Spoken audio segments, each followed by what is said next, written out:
cube that wasn't empty, a digital haunting in the office. The fluorescent lights in the office had always hummed in a way that was easy to ignore, just part of the backdrop of everyday monotony. But tonight, standing at the threshold of his cube, I noticed something different. The hum seemed to pulse in rhythm with my own heartbeat, a subtle vibration that made the sterile air feel heavy. 3 months had passed since the building manager found him. Nobody wanted to sit in that cube anymore. Nobody except me, because the legal department needed the Henderson project documentation, and I was the one tasked with retrieving it. The chair remained exactly where the paramedics had left it, pushed back at a slight angle, as if frozen in a moment of suspended panic. Someone had wiped down the desk, yes, but the monitor retained faint fingerprints, catching the overhead light in such a way that ghostly impressions lingered against the black screen. I could feel the absence in the air, a weight pressing against my chest, making each breath deliberate. I hesitated, my hand hovering over the light switch. My rational mind argued with the creeping fear. It was just a workspace, just equipment, just data, stored on drives that knew nothing of grief or guilt or absence.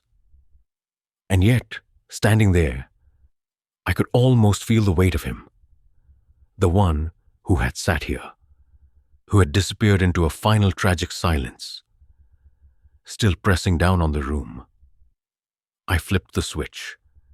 The overhead light flickered twice before stabilizing, casting a harsh, institutional white across the cube. Shadows stretched unnaturally, carving shapes that seemed almost human in their intent. His desktop tower sat beneath the desk, its power button glowing amber in sleep mode, an artificial heartbeat in a space otherwise devoid of life. I sat in the chair. It adjusted too easily to my weight, the hydraulics responding like they were expecting me. The tower let out a mechanical sigh as I pressed the power button, and the system booted with a slow deliberation that seemed almost conscious. I counted the heartbeats of the fans, the rising and falling hum of the hard drives spinning to life. Each loading bar on the screen moved agonizingly slowly, as if measuring my patience against something unseen. The login screen appeared. I entered the credentials the legal department had provided. A generic username, a temporary password. The desktop materialized, and I found myself staring at his meticulously organized workspace. Folders labeled with abbreviations I barely understood, arranged with a precision that spoke to a mind desperate for control. I began navigating the file explorer, clicking through directories with mechanical patience. Financial reports, meeting notes, correspondence, organized by quarter and client. All professional, all orderly. Nothing here betrayed the chaos that must have existed in his last days. The Henderson folder lay buried 3 levels deep under last year's projects. I copied the files to the network drive, watching the progress bar crawl forward. Outside the cube, the office maintained its artificial silence. The kind of quiet that comes when people are present but deliberately avoid noise, as if sound itself might disrupt the fragile veneer of normalcy. And then I heard it.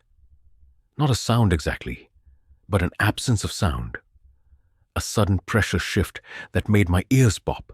Simultaneously, a notification chime rang from the instant messaging system. It wasn't loud, but it echoed unnaturally through the ventilation ducts, making it feel as though the message had come from multiple directions at once. I froze. Rationally, I told myself it was just another message. Another ping about spreadsheets or lunch orders, but something lodged itself in my mind. A discomfort that made my skin crawl. The file transfer completed. I should have left then, logged out, returned to my desk. I should have filed the completion notice with legal and closed the chapter entirely. But I didn't. I found myself opening his email client, which still retained the last session state. The inbox was populated with messages, organized with the same meticulous precision I'd seen elsewhere. I scrolled through sent items, looking for anything unusual. Nothing. Just client updates, meeting requests, brief exchanges about deadlines. Ordinary, banal. I was about to close the application when the messenger icon blinked orange. My stomach turned. The application shouldn't have been active.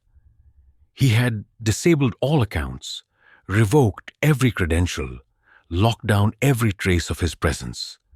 This was impossible. I moved the cursor toward it, my finger trembling. My mind suggested a system glitch, an automated process that hadn't terminated correctly. But the fluorescent hum above grew louder, almost insistent, and the temperature in the cube dropped by several degrees. I clicked. The conversation list expanded, showing an unread message from a contact I recognized. Dwyer, from support downstairs. The preview pane was blank. No text, no emoji, nothing but a black void where a message should have been. I checked the timestamp. 17 seconds ago. While I had been sitting there, logged into his machine, supposedly in control, a message had arrived from an account that should have been dead. I wanted to explain it away. Corrupted data, a misaligned timestamp, a glitch. But my hands had gone cold. My breath shallow. I scrolled through the conversation history. Months of mundane exchanges, nothing remarkable, nothing threatening. Until I reached the last messages, sent the night he disappeared. Dwyer had sent a question about a server migration. The reply had come minutes later. I'll be here late. That had been the last known communication. And yet here it was again, alive on the screen. The chair creaked beneath me. A sound amplified, unnaturally, in the empty cube. I became aware of the fans in the tower, their pitch shifting, almost speaking in a way that twisted my nerves. The fluorescent light above flickered in time with the hard drive activity light, pulsing in deliberate patterns. The cursor jerked, moving across the screen without my control, selecting the conversation thread as if guided by some unseen hand. Then I saw it, the reflection on the monitor's glass.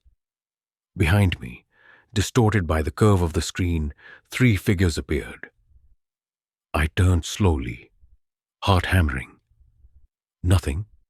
Empty partitions, industrial carpet, ambient light. But when I looked back at the monitor, the 3rd figure remained, seated exactly where I had been sitting moments before, hands poised over a keyboard. Dwyer appeared at the cube entrance, his face pale, one hand gripping the partition for support. His eyes widened as he looked at the screen, then at me, and back again. He whispered, voice trembling, "Did you send those?" I shook my head. "No," I said, voice hollow. "They were already there." His hand shook visibly as he pointed at his phone, displaying the same blank messages, each time stamped impossibly recently. "I checked 20 minutes ago," he said. "Nothing. Lockdown. Impossible. But now, look." The messenger window continued to pulse. Blank messages, one after another, appearing faster now, each empty rectangle communicating more than words ever could. The temperature dropped further. My breath misted before my face. The messages were coming from somewhere beyond comprehension, somewhere older than the accounts themselves. I tried to close the application. The cursor refused. I pressed the power button. Nothing. The machine had taken on a life of its own, running processes that should have crashed it long ago. CPU usage spiked, fans screamed, and through it all, the reflection remained. 3 forms visible in the black glass. The third figure, typing messages I had never written, crafting a conversation that existed outside time. I wanted to leave. I told Dwyer we needed to get help, to bring in IT, to report it to security. But neither of us moved. Our eyes were locked on the screen, reading messages that shouldn't exist. Apologies for things we'd never done. Promises to complete work we'd never abandoned. Words typed by hands that weren't ours, reaching through the digital void. The screen flickered. Darkness consumed the cube for 3 seconds. In that blackness, I saw our reflections distorted, grotesque, stretched. When the light returned, a new message appeared. Still here late. Dwyer gasped, backing away, eyes wide. The fluorescent light stabilized. The temperature normalized. And yet the conversation continued to scroll, updating in real time, revealing an impossible dialogue with ourselves, with the dead, with the void that had occupied this cube long before we arrived. I forced myself to stand, leaving the machine running, its impossible messages unfolding without my control. Outside the cube, the office hummed normally, colleagues typing and talking, unaware. But I knew the truth. This was alive. The accounts were alive. The cube itself was alive. And the messages waited, waiting for a response, waiting for me to return, waiting for someone to acknowledge the impossible. I went back to my desk, heart still hammering. Legal was satisfied. The files were secured. Henderson project could proceed. Everything was documented. Everything appeared normal. But the messenger icon continued to blink orange. Sessions with accounts that shouldn't exist. Messages that hadn't been typed. Responses that hadn't been sent. All active. All waiting. And at the top of the list, a conversation with my own account, showing messages I hadn't written yet, responses that had already appeared. The final line, time-stamped 3 months from now. Still here late. I don't know if this is real. I don't know if it matters. The office continues to hum. Fluorescent lights flicker. But the messages wait, and I know that eventually, when I stay late, when I sit alone in that cube, I will see that orange icon blinking. Patient, insistent, waiting to ask, "Are you still there?"